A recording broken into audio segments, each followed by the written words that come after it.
3 years of marriage taught me the exact sound Dean makes right before he lies to me. It isn't a word, it's the small pause he takes first, like he's checking the price. I heard it at 1:40 in the morning, in our kitchen, with a duffel bag sitting on the floor by my feet. "You're being dramatic," he said. There it was. The pause, then the sentence. He'd probably rehearsed it on the drive home. I kept packing the good knives. They were mine before him. A gift from my first landlord in Pittsburgh. A woman who thought a 24-year-old living above a hardware store deserved something sharp. I wrapped them in a dish towel the way I wrap everything, which is to say, carefully, because I make my living keeping fragile things intact. "Adam," Dean said. "I'm listening. I have excellent hearing. I once heard you tell your mother I'd get over the Thanksgiving thing, from the porch through a storm door." He didn't answer that. He never answers the true ones. There was a gray coat over the back of the chair by the window. Not mine. Not his. It had rain on the shoulders and a train ticket sticking out of the pocket like it wanted to be found, and it had been hanging there for 4 hours while I stood in this kitchen and decided who I was going to be about it. Cameron Ashby had been back in the city for exactly 11 days. I knew because Dean's brother told me at a barbecue, cheerfully, the way you'd mention rain. 11 days. Dean hadn't mentioned it once. Here's the part people get wrong when I tell it. Dean never yelled at me. He never forgot a birthday. He paid for half of everything and offered to pay for more. And when I got the flu 2 winters ago, he drove to 3 pharmacies at midnight because the first 2 were out of the kind I like. He just wasn't there, not in the way that counts. He'd sit across from me at dinner and answer questions from somewhere 2 rooms over. I'd tell him about a house we were stripping on the north side, about a stair rail from 1902 that came out whole, and he'd say, "That's great," in a voice with nothing behind it, and I'd think, okay, he's tired. Bridges are heavy work. Give it a week. I gave it 156 weeks. I'm generous, not stupid. "Where are you going?" he said. "The shop. There's a cot. You have a home. I have an address. Those are different products." That landed. I watched it land, in the way his jaw shifted, and I hated that I still tracked him that closely. 3 years of studying a man who wouldn't look up. "Tell me what you want me to say," he said. "That's the whole problem, Dean. You want a script. I want a person." He crossed the kitchen then, faster than I expected, and stopped at the counter with both hands flat on it. Up close, he looked worse than he had at dinner. There's a gray under his skin when he hasn't slept, and he'd been not sleeping since roughly the 2nd week of June. "Cameron came back for a job," he said. "The Fern Hollow retrofit. That's all it is." "Okay, that's all it is." I said, "Okay, I'm agreeing with you. This is what agreement sounds like." I picked up the duffel. "You should try it sometime. It's very relaxing." "Then why are you leaving?" And there it was, the actual question, and I almost respected him for finding it. I set the bag down again. "Because you told me about a change order on the Liberty span at breakfast. You told me your mother's knee is bothering her. You told me the Pirates bullpen is a crime against the city, and in 11 days you did not once say the name of the man you were engaged to before me. I let that sit. I'm not leaving because he's back. I'm leaving because of what you did with your mouth for 11 days. Dean didn't move. Behind him, the window had gone black and glossy, and I could see both of us in it, standing 4 feet apart in a house we picked out together, looking like 2 people who'd never met. "I was going to tell you," he said. "When? When I knew what it meant." "Great. You take your time. Meanwhile, I'm 31, and I'd like to spend at least 1 year of my life not waiting on a verdict." I picked up the bag again, made it 3 steps. "Adam," his voice changed. Lower. Something scraped out of it. "Don't do this tonight." "Why tonight specifically?" He didn't answer, which is how I noticed the envelope. It was on the counter under his left hand, half covered, the way you'd hide a card you weren't ready to play, cream-colored. The return address was the building on Butler Street, my building. The one I've been trying to buy for 2 years, the one the owner keeps refusing to sell to a man with a salvage shop and no collateral. It was already open, and the offer inside it, the one with Whitaker Structural listed as buyer, was dated 3 weeks ago, before Cameron came back. Before any of this, I stood in my own kitchen holding a bag of knives and realized I'd been wrong about something. I just didn't know what yet. I put the bag down and picked up the envelope, and Dean's hand closed over my wrist before it cleared the counter. Not hard. He's never once grabbed me hard. That's part of the problem with him. The way he does everything at 40%, like a man who read a manual on marriage and skipped the chapters with feeling in them. Don't, he said. You want to think about that grip, structurally speaking. He let go. I pulled the paper out. Butler Street. 12,000 square feet of brick and bad wiring. A freight elevator that groans like it's owed money. And 11 windows on the south wall that turn the whole floor gold at 4 in the afternoon. I've stripped and rehung 6 houses out of that room. I've slept in it more nights than I've told anyone. 2 years I've been sending Marilyn Boyce polite letters about a purchase price. And 2 years she's been sending back very kind refusals with recipes in them, which is somehow worse. The letter in my hand said she'd accepted an offer. Full cash, 30-day close, Whitaker Structural. That's your firm, I said. Adam, that's the name on your paychecks. That's the name on the jacket you wear when you don't want to get your good coat dirty. That's your firm, Dean. It's a holdings entity. It's not the same as the engineering side. They run acquisitions out of a different floor, it isn't. Stop. I held the page up between us. You've been carrying this around for 3 weeks. In your work bag, probably. Which, by the way, I pack the lunch into every morning like an idiot, so I've had my hands inside the bag this whole thing was living in. He looked at the floor. That's his tell for guilt. Jaw for anger. Floor for guilt. You knew what that building is to me, I said. You knew because I've talked about it at every dinner you didn't listen to, so congratulations, actually. You did hear me. You heard me well enough to sit on this for 21 days. I was handling it. Handling it. Yes? Say more words, Dean. That's a sentence for a plumbing problem. He didn't.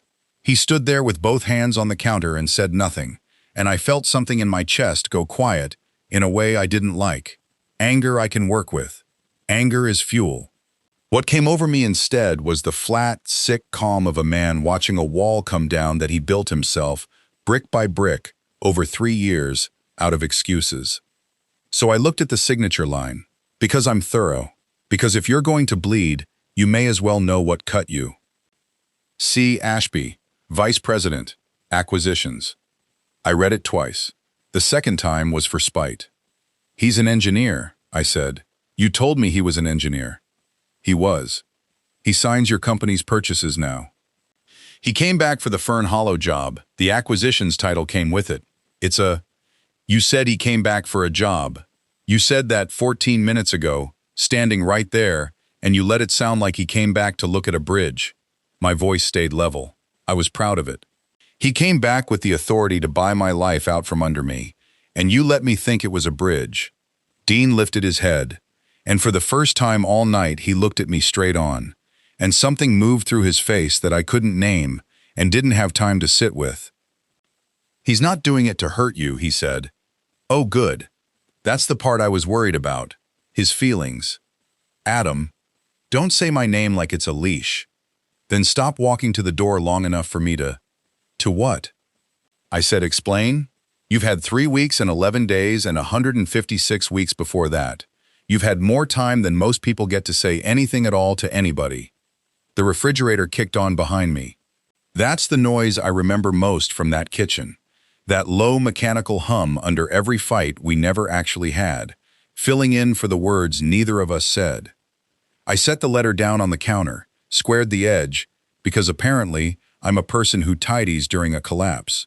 Here's what I know, I said. I know I'm not a man who cries in front of people, and I'm not going to start on his account. I know I've got a cot at the shop and a job on the north side and 41 days of work booked, so I'm fine. I'm going to be embarrassingly fine, Dean. It's going to be obnoxious. You're shaking. I'm cold. There's a coat on my chair that isn't mine, and a window I never got fixed. Those are related problems, structurally. That got him. Just barely. The corner of his mouth moved, then quit, like the muscle remembered we weren't doing that anymore. I picked up the duffel one last time, and then somebody knocked on my front door. Not loud, 3 knocks, spaced even, patient. The knock of a man who knew exactly what hour it was and had decided to come anyway. Dean went very still. He didn't look at the door. He looked at the gray coat on the back of my chair. The knock came again. Same 3, same spacing. Dean still hadn't looked away from that coat. "You're going to want to move," I said. "Adam, you keep saying that. It's not a plan, it's a habit." I stepped around him, duffel over my shoulder, and my hand was on the deadbolt before he got across the kitchen. "Wait. For what?" "He knows the address. He's got the ticket in his pocket for the ride home." I turned the bolt. I'd rather see a thing than imagine it. Imagining is where I've spent 3 years, and the accommodations are terrible. I opened the door. Cameron Ashby was shorter than I'd built him. That was the first thing. 3 years of a man existing only as a name in a story Dean's mother told once at Easter, and I'd made him 6'4" in my head. Some kind of monument. He was my height. Rain in his hair. Nice shoes ruined at the toe from walking in it. He had a paper folder held flat against his chest under his jacket to keep it dry, and he was already halfway through an apology when he saw who opened the door. He stopped. His mouth stayed open for half a second longer than it needed to. "You're Adam," he said. "There's a photo of me in the hall, so I'd hope so." "I've seen it." He glanced past me, into the kitchen, and whatever he found there made his shoulders drop. "He didn't tell you I was coming. He didn't tell me you existed within 100 miles. Come in. The porch light attracts moths, and you've got the look of somebody who'd apologize to one." He came in. He wiped his shoes on the mat, twice, which annoyed me because it was polite. Dean was standing exactly where I'd left him, both hands on the counter, and I watched the two of them not greet each other. That's the thing I'd never seen before and can't unsee now. Not warmth, not longing, something closer to two people who'd already had this fight in a hallway somewhere and were tired. "Dean," Cameron said, "you didn't sign it." "Sign what?" I said. Neither of them answered. "I want to be clear that I'm the only person in this room who lives here," I said, "and I'd like the folder." Cameron looked at Dean. Dean shook his head, once, small. "No," I said. "No, we're not doing that. You do not get to look at him for permission to talk to me in my own house. He's had 3 weeks with a letter and 11 days with your name, and he used all of it doing absolutely nothing, so his judgment on what I can handle is not what I'd call load-bearing." Cameron's mouth moved. Almost a smile. "He said you were funny. He said a lot of things to a lot of people. I'm collecting them tonight like a hobby." I put my hand out. "Folder." "Cameron." Dean's voice came out rough. "Don't." And Cameron handed it to me. It was warm from being against his chest. 14 pages. The top sheet was a purchase agreement for Butler Street, Whitaker Structural Holdings as buyer, Marilyn Boyce as seller, and there at the bottom, a signature block with 2 lines. Cameron had signed his. The other line was blank. "Dean Whitaker, managing partner." I read that 4 times. "Whitaker," I said. The refrigerator hummed. Somewhere on Ellsworth, a car went by with the bass up and the sound arrived and left again. "Whitaker Structural," I said. "You told me your father sold his share before we met. You told me you took the job like anybody takes a job. You wore a company jacket for 3 years, Dean. I bought you socks with the logo on them for Christmas because I thought it was funny. I did take the job like anybody takes it. Managing partner. That happened in February." February. I laughed, and it came out wrong, thin, and ugly, and I hated it enough that I shut it down fast. "February was when you started sleeping in the office 2 nights a week. February was when you stopped answering me at dinner. I thought you'd fallen out of love with me, Dean. I actually sat in that chair and did the math on whether I could survive you leaving. And you were what, getting promoted?" "It wasn't a promotion." "Then what was it?" "It was a debt," Cameron said. I turned. He had both hands loose at his sides, and he looked at me steadily, and there was no triumph in his face, none at all, which was somehow the worst possible thing he could have offered me. "Don't," Dean said. He's holding the paperwork. He can read. "Cameron, you've had 3 years." Cameron's voice cracked on the second word, and he kept going anyway. "I gave you 3 years and a whole country of distance. I'm not doing another night of this. I looked down at page 1. Then I turned to page 2. There was a second signature block on it. Older, dated 4 years ago, before me, before any of this. And the name on the seller's line wasn't Marilyn Boyce. It was mine. Signed in my handwriting. A document I had absolutely never seen before in my life. I looked up from the page. Somebody explain this to me in the next 10 seconds, or I start making my own theories, and I want you both to understand that my theories are unkind. Adam, Dean said. That's 8 seconds of my 10 spent on my own name. Cameron said, do you recognize the notary? I looked again. Bottom of page 2, in the little stamped box, printed and signed and dated 4 years ago in March. R. Deming, Notary Public, Allegheny County. Something cold went through the middle of me and settled. Russ Deming was my partner, I said. We had a shop on Larimer. He did the books because I can't do the books, and he handled every piece of paper that came through that door for 6 years, and then he had a stroke at 44 and I closed the business, and I visit him twice a month, and he doesn't always know who I am. Neither of them said anything. That's the man whose stamp is on this. Yes, Cameron said. And that's my handwriting. I know. You don't know. You've seen a photo of me in a hall. You do not know my handwriting. I closed the folder. Get your coat. Dean straightened. What? You. Coat. Both of you, actually. There's a file cabinet at Butler Street with every contract Russ and I ever signed, and I know exactly which drawer, because I'm the one who moved it up 3 flights when we closed the shop, and I have opinions about that cabinet. I already had my keys. I'm going to go look at my own paper with my own hands, and I'm not going to sit in this kitchen while 2 men decide what I'm ready to hear. It's almost 2 in the morning. Then it'll be quiet. That's a benefit, Dean. I'm listing benefits. He didn't move fast enough, so I went out first. Into the rain, down the steps I'd rebuilt myself the first spring we lived there. The cold got under my collar right away, and I let it. My truck was at the curb behind Dean's car, and I threw the duffel across into the passenger footwell and got in and had the engine turning before the passenger door opened. Dean got in. He picked up my bag, set it in the back seat like it was nothing, and shut the door. Out, I said. No, I'm not doing this in a truck cab. There's no room to be angry in here. I'll pull something. Then be angry. He put his belt on. I'm not letting you drive across the city at 2 in the morning to read something that's going to hurt you with nobody in the seat. That's what a man says when he wants credit for the fire he set.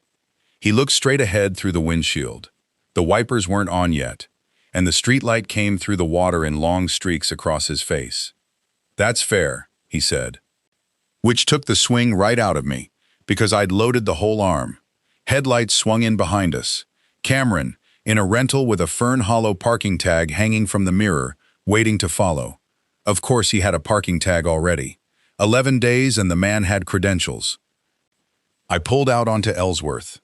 For 6 blocks nobody said anything. The heater took its time. The rain came harder past Negley, and I got the wipers going, and the sound of them filled up the space where a marriage used to be. February, Dean said. I didn't answer. You asked what happened in February. My father had a second heart attack. Not the one you knew about, the one after. He kept his hands flat on his knees. He signed the firm over in a hospital room because his lawyer told him to do it before anything got contested. I didn't want it. I told him I didn't want it, and he said that was exactly why he was giving it to me, and then he cried, and I have never once in my life seen that man cry, so I signed. I took the turn onto Penn a little wide. You could have told me that in February. I know. I would have driven you. I would have sat in that hallway with terrible coffee and made fun of the wallpaper until you could breathe again. That is the entire job I signed up for. My voice went somewhere I didn't authorize. I pulled it back. You let me think I'd stopped mattering. I know. Stop agreeing with me. It's disorienting. You're the one who taught me it's the fastest way through a fight. That was a bit. That was a joke I made at a wedding. You make a lot of jokes. He turned his head then and looked at me for longer than the road allowed. I've kept most of them. I stared at the wet street and did not look back at him, and gripped the wheel until my knuckles ached, because the honest truth is that I have never once been safe from him when he's quiet.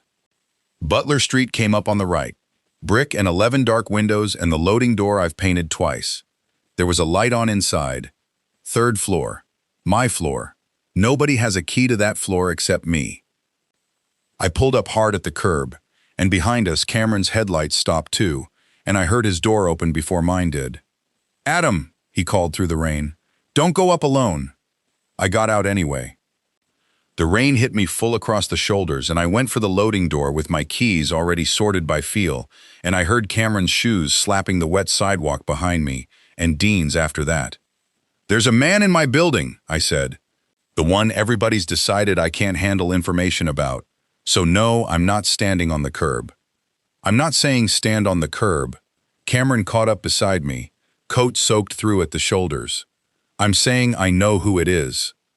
I stopped with the key in the lock. "Say the name. Russ Deming's daughter has been up there twice this month." Everything in me went very still. "Explain that sentence." "I can explain it upstairs, in the light, where you can look at whatever's in that cabinet while I talk. That's why I flew in 11 days ago." He wiped rain off his face with the back of his wrist. "Not for a bridge." Behind him, Dean stood in the street with his hands hanging at his sides, saying nothing, and I understood in that moment that he had known this too. All of it, and had chosen the kitchen, and the pause, and the small careful lies about a job. I turned the key. The freight elevator was out, which it always is, so we took the stairs. 3 flights of scarred oak treads I've walked 10,000 times. My hand knew every soft spot on the rail. Halfway up I could smell the floor, that dry mix of sawdust and old varnish and the beeswax I mix myself in a jar, and under it something wrong. Coffee. Fresh. The 3rd floor door was open. The light was the desk lamp by the window, thrown yellow across the long bench, and standing at my file cabinet with a drawer pulled all the way out was a woman in a red raincoat, maybe 30, with Russ's exact hands. She turned around. "You're Adam," she said. "God, I've been rehearsing this for a month, and I got as far as your name. Elise, you remember me. You were 19, and you hated me because I kept your dad at the shop until 9. My voice came out level, which surprised me. "Get away from the cabinet." She stepped back immediately, both palms up, and I crossed the floor and looked into the drawer. 1998 through 2019. Everything Russ ever filed, in his handwriting, alphabetical, because he was a better man than me. The folder marked Butler/Boyce was pulled forward and open. Inside it, a purchase option, 4 years old, signed by Marilyn Boyce and by me. And it was my signature, my real one, the one with the loop I've been making since 9th grade, and I remembered signing it. I remembered the afternoon. Russ had said sign this, and I'd said what is it, and he'd said it's nothing. It's a right of first refusal. It costs us $1, and it means she can't sell it out from under you. I'd signed it in about 4 seconds and never thought about it again. "He filed it," Elise said quietly. "He filed it, and then he had the stroke 11 days later, and nobody knew it existed, including her, including Marilyn. Her lawyer found the recording in the county index last month, when the Whitaker offer came through, and he called me because Dad's stamp was on it." She pushed her wet hair back. "Adam, you have had the legal right to buy this building for 4 years, anytime you wanted, at the price on that page." I put my hand flat on the bench, because the floor had gone strange. 4 years. Every polite refusal letter. Every recipe. Every night on the cot doing math about collateral I didn't have. "Then what's the paper in the folder downstairs?" I said. "Page 2. My signature, dated the same March, notarized by Russ, selling the option to Whitaker." Silence behind me. I turned around. Cameron was standing just inside the door, dripping on my floor, and Dean was in the stairwell behind him, with one hand on the frame. "That's what I came here to tell you," Cameron said. "That page is a forgery. It's a good one. It fooled our counsel, and it fooled the title company, and it would have closed in 30 days, and you would never have known you'd lost something you didn't know you had. Who forged it? I don't have that yet." Guess. I don't guess about people's lives. Then why? I said, and my voice finally broke apart on it. Did the man I married have that folder in his bag for 3 weeks and say nothing? Dean came through the doorway. Because his name is on it, Cameron said. Dean stopped. Not as buyer, Cameron said. As witness. Dean Whitaker, witness. March, 4 years ago, 2 years before you two ever met. I looked at my husband. He looked back at me, soaked, gray-faced, in a room he had never once asked to see. I didn't know it was you, Dean said. I swear to God, Adam, I didn't know your name yet. Say that again, I said. I didn't know your name yet.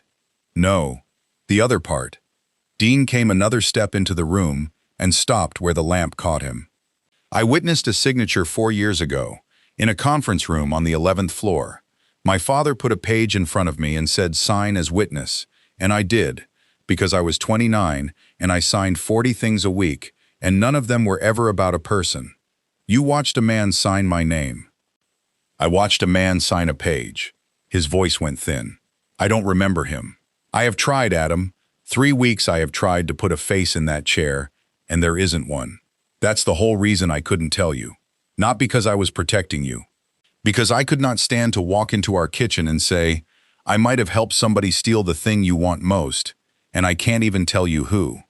Elise made a small sound and turned toward the window, giving us the pretense of privacy in a room with no walls. You had 3 weeks, I said. I had 3 weeks of pulling every file from that quarter to find out who else was in the room. I got the visitor log yesterday. He put his hand into his coat pocket and left it there. That's why I asked you not to leave tonight, not because of Cameron. Because I finally had something to bring you and you were standing there with your knives wrapped up. You could have led with that. I know. You could have led with any of it, Dean, at literally any point, including the part where your father was dying and you were drowning. I know. I crossed the floor to him. I wasn't sure what I was going to do until I got there, which has been true of most of the important things I've ever done. I took his hand out of his pocket. It was freezing. The cuff of his coat was soaked through, and there was rain still running off his hair down the side of his neck, and I stood there holding a hand I'd held at a courthouse 3 years ago, in front of 9 people and a folding table. You're shaking, I said. I'm cold. That's my line. You've made a lot of lines. He looked down at our hands. I've kept those too. Something in my chest gave out, quietly, the way old plaster does. Not all at once, just enough to know the wall was never coming back the same. I brought his hand up and put it against the side of my face, because I was tired and soaked and furious, and I have loved this man through 156 weeks of silence, and I wanted one honest second before whatever came next. He made a sound like he'd been holding his breath since February. Then his other hand came up, and he leaned in, and he kissed me. It was not a good kiss. His mouth was cold and mine was salt, and he was gripping the back of my neck like a man on a ladder, and I kissed him back anyway, hard, with 3 years of unanswered dinners in it. He tasted like rain and old coffee. He said my name into it, once, wrecked. I broke it first. That doesn't fix anything, I said, against his mouth. I'm not trying to fix it. Good. Because you can't fix it with your mouth, Dean. That's not how contract law works. He laughed. It cracked in the middle. He pressed his forehead to mine and stayed there breathing badly, and I let him. And for about 4 seconds, the building was quiet and warm and mine. Then Cameron said, Adam. I turned my head. He was standing at the bench with the folder open under the lamp, and he was looking at the visitor log Dean had brought, and his face had gone completely white. What? I said. Your husband got the log yesterday. Cameron slid the page across the bench toward me. There were 3 people in that conference room 4 years ago. His father, him, and the man who brought the paper in. I let go of Dean and went to the bench. 1 line, typed, with a check-in time of 2:40 in the afternoon. R. Deming, guest of M. Boyce, Russ. Russ walked it in himself. No, I said. Adam. No, he filed the option that protected me, and he stamped the thing that stole it, On the same day, in the same handwriting. I heard my own voice go up and couldn't stop it. Pick one. A man does not do both. He does, Elise said, if he was already sick. She turned from the window. Her face was ruined. He had the first one in January that year, she said. A small one. Nobody knew. He hid it from you for 14 months because he thought you'd close the shop. I closed the shop anyway. I know. She was crying openly now. Adam, he wasn't stealing from you. He was trying to sell the option to raise the money, and he couldn't hold two thoughts together long enough to tell anyone, and he signed your name because he couldn't remember he wasn't allowed to. I didn't say anything for a long time. The lamp buzzed. Rain moved across the 11 windows in sheets, and the room smelled like wax and wet wool, and I stood at a bench I built with a dead man's handwriting under my palm. 14 months, I said. Elise nodded. He drove me to Erie that August. Both ways, 6 hours. I heard how flat my voice was and couldn't get underneath it. He carried a Hoosier cabinet down 2 flights in Bloomfield in September.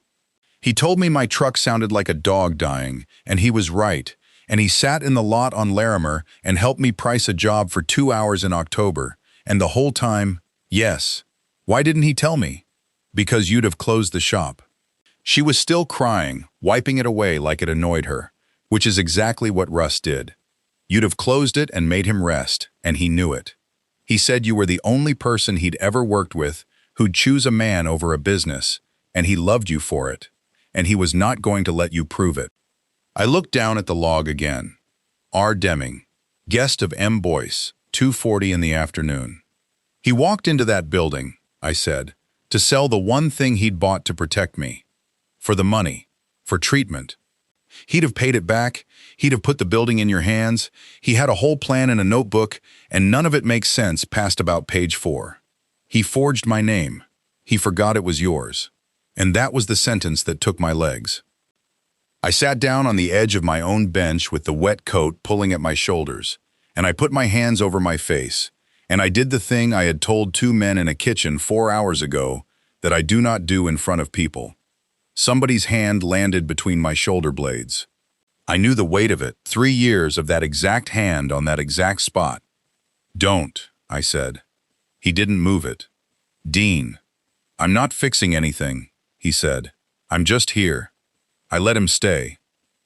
When I got my face back, I stood up, and I looked at Cameron, who had not once in the whole night tried to make any part of this about himself, and I finally asked the question I'd been carrying since the porch. Why are you doing this? He glanced at Dean, then back at me. Because the acquisition is fraudulent, and I'm the officer who signed it. That's the lawyer answer. That's the true one. Give me the other true one. Cameron let out a breath. Because I spent 4 years being angry at a man who wouldn't tell me anything, and I got a job 3,000 miles away over it, and then I came back and found out he married somebody he also wouldn't tell anything, and there's nothing left to be angry about. It's just sad. He shrugged, and it was a terrible shrug. I'd rather be useful than sad. Sign the withdrawal, Dean. I can't. The room changed temperature. Say that differently, I said. Dean took his hand off my back. He walked to the window and stood looking down at Butler Street with his shoulders set. The offer isn't Whitaker Structural's money, he said. It's a pass-through. We're buying it for a client, and the client wired the deposit in March, before I had the chair. If I withdraw, the deposit comes back out of firm capital, and the firm doesn't have it. My father borrowed against everything to keep the doors open through his first heart attack, and I've been carrying that since February. He turned around. If I kill this deal tonight, Whitaker closes. 90 people. Cameron included. Nobody spoke. So that's what you were doing, I said. Every night at the office since February. Yes. You were losing your father's company, and you let me think you were bored with me. Yes. Dean? My voice came out like something dragged over gravel. I would have carried that with you. I have carried worse for people who mattered less. I know. He looked wrecked. I didn't know how to be a man who needed help. That's the entire thing. That's all of it. You married someone who thought asking was the same as failing, and I have been failing quietly in the next room for 6 months rather than say a true sentence at dinner. Elise had gone still by the cabinet. Cameron had both hands on the bench, watching him. And I understood something then that has not stopped hurting since. He hadn't stopped seeing me.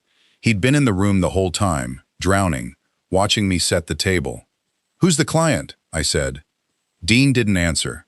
"Dean, who wired the deposit in March, 4 years after a sick man walked my option into your father's conference room?" He said, "Marilyn Boyce." "Marilyn?" I said at once, testing whether the room stayed level. "Marilyn Boyce is buying her own building." "Through us," Dean said. "For cash she wired in March. She's 78 and she sends me recipes." "I know. She sent me a recipe in April. Dean pierogi, with a note about the humidity." I put both hands on the bench. "Why does a woman pay a firm to buy a building she already owns?" Cameron got there first. I watched it hit him. "She isn't buying it," he said slowly. "She's laundering the option out of it. If a clean third party buys the building, the option gets extinguished at closing, and any claim about that forged assignment dies with it. She's not acquiring anything. She's erasing something." "She knew," Elise said. "Her lawyer found the recording last month and called you," I said. "He called me." Elise's face had gone hard. I assumed she sent him. I looked at the folder. At Russ's stamp, at 2:40 in the afternoon 4 years ago, a sick man walking into a conference room as guest of M. Boyce. "She was there," I said. "She brought him in. He couldn't have gotten past the front desk on his own. He was a guest. Somebody signed him up. She sat with a man who couldn't hold a thought and put a page under his hand and told him it was fine." Nobody argued with me. 2 years of letters," I said. 2 years of "No, Adam, I'm not ready to sell," with a recipe in the envelope. She wasn't refusing me because she loved the place. She was waiting for the option to expire, Cameron said. "When does it?" Elise turned the page in the file. Read it again." "December," she said. 4 months. The rain kept going. Downstairs, a truck came through the intersection, and the whole floor took the vibration the way it always does, a little shiver through the boards, and I stood in the middle of it and felt something in me quit being sad and start being useful. "Okay," I said. "Adam," Dean said carefully. "No, this part I know how to do." I pulled the lamp closer. "Cameron, if a buyer at closing knows the seller is committing fraud, what happens to the buyer?" "He becomes part of it."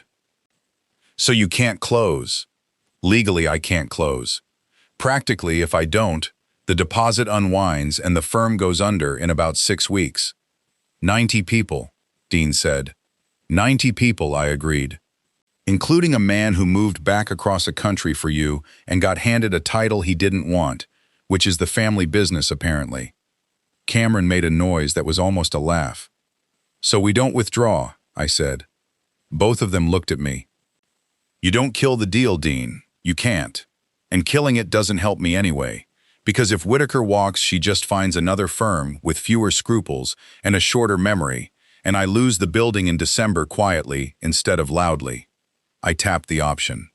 "I exercise tonight, right now, on paper, at the price on this page, and I record it in the morning the second the county opens. An exercised option beats an executory contract. Cameron, tell me I'm wrong." He was already reading over my shoulder. "You're not wrong. If your notice hits the recorder before their closing, their deal has nothing to convey. There it is. You need the money," Elise said quietly. And that was the wall. I stood there with my whole plan and no floor under it. The price on that page was fair 4 years ago, and it's a fortune to me now. I have a truck that sounds like a dying dog and 41 days of booked work and a cot. "How much short?" Dean said. "Don't. Adam. No." I turned on him. "I'm not taking Whitaker money. Not because I'm proud, although I am, obscenely, because it's the same money that's about to be in a lawsuit, and I will not have one clean thing in my life touched by it." He didn't flinch. He came around the bench and stood in front of me, and he was steady in a way I hadn't seen since last winter. "Then take mine," he said. "Not the firm's, mine, the house." The room went silent. "You're not selling our house. It's got equity, and I've got nothing else that isn't collateralized." He said it plainly, like a man reading a load calculation. I'll be in an apartment by October. That's fine. Adam, I have spent 6 months protecting a building full of people because I could not stand to admit out loud that I was failing. And in that whole time, the one person I actually owed a true sentence to was setting the table in my kitchen. Dean, let me pay for something with my name on it for once.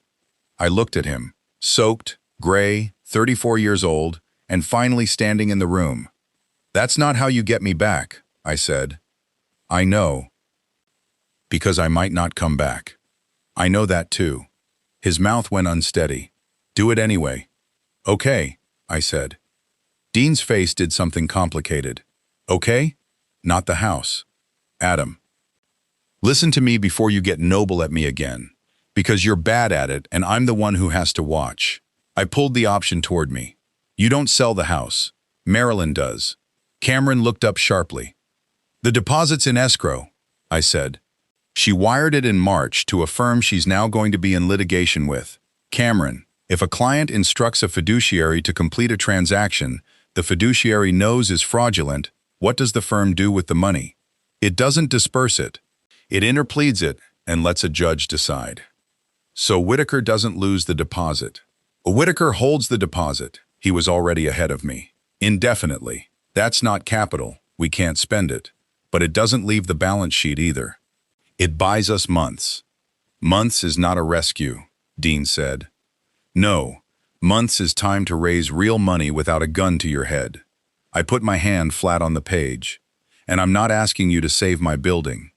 I'm exercising my own option with a banknote in my own name, because I have 4 years of receipts and a right of first refusal that predates every other piece of paper in this room, and any lender in Allegheny County will take that.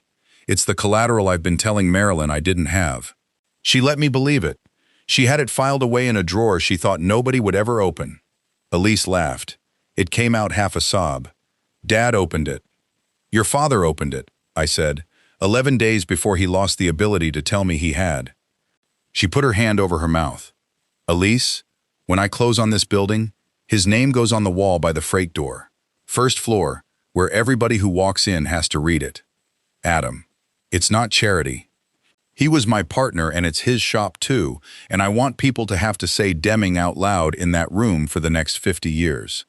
She nodded and couldn't speak, and I gave her the pretense of privacy she'd given me an hour earlier and turned away. Cameron was writing on the back of the visitor log with a carpenter's pencil, because that's what was on the bench. Notice of exercise, he said. You'll want it clean, but this'll hold if we date it tonight and get 2 witnesses. I'll draft the real one before the recorder opens. He glanced up. I'm resigning in the morning, by the way, effective the second the interpleader's filed. My signature's on a fraudulent purchase agreement, and I'd rather leave than be defended. Cameron, Dean said, you'll rehire me in a year when the firm's clean. He shrugged. Or you won't, and I'll be fine. That's the part nobody believes about me, and it's the truest thing I've got. I put out my hand. He took it. For the record, I said, I built you 6'4" in my head. Everybody does. It's the name. Ashby sounds tall. It really does, he said, and something in the room finally let go. He signed as witness. Elise signed as witness, and I wrote my name on the exercise notice at 4 in the morning, in my own building, with the loop I've been making since 9th grade, on paper that nobody had faked. Then it was just Dean and me and 11 windows starting to go gray. He hadn't moved from where I'd left him. I need to say something, and I need you to not be funny for 30 seconds, he said. That's a big ask at this hour. Adam, 29 seconds. He came and stood in front of me. I'm going to be in that apartment anyway. What? Not because of money. Because I need to learn how to say a true sentence at dinner, and I don't think I can learn it in the house where I got so good at not saying them. His voice caught. You were right to leave tonight. I want you to hear me say that, because you're going to spend the next year wondering if you overreacted, and you didn't. You left a man who'd stopped talking to you. That's not dramatic. That's just accurate. I put the pencil down. I don't want an apology, I said. I want a Tuesday. What? A Tuesday. Not a crisis. Not a forged document. Not a dying father. Just a Tuesday where I say something about a stair rail and you say something back that has you in it. I stepped closer. That's all I ever wanted, Dean. It's so small. It's insultingly small. Then let me start there, he said. Not with the house. Not with the money. With Tuesday. Tuesdays are hard. I've done hard. You've done silent. Different discipline. He laughed, and it broke, and I caught the back of his neck and kissed him. It was better than the first one. Slower. He had his hand in my wet hair, and I had a fistful of his ruined coat, and the light coming up off Butler Street turned the whole floor that gold I've never been able to describe to anybody, and I thought, this room is mine, and this man is choosing to be here, and neither of those is the same as the other, and I get to have both. Come upstairs Tuesday, I said against his mouth. Bring dinner. Say a true sentence. Just one? Start with one. I'm generous. You're really not. I'm generous, I said. Not stupid. Learn the difference and you can stay. He stayed. Thank you so much for watching Moonlight BL Tales. If this story touched your heart, please give us a thumbs up and subscribe for more emotional BL romance stories. See you in the next story.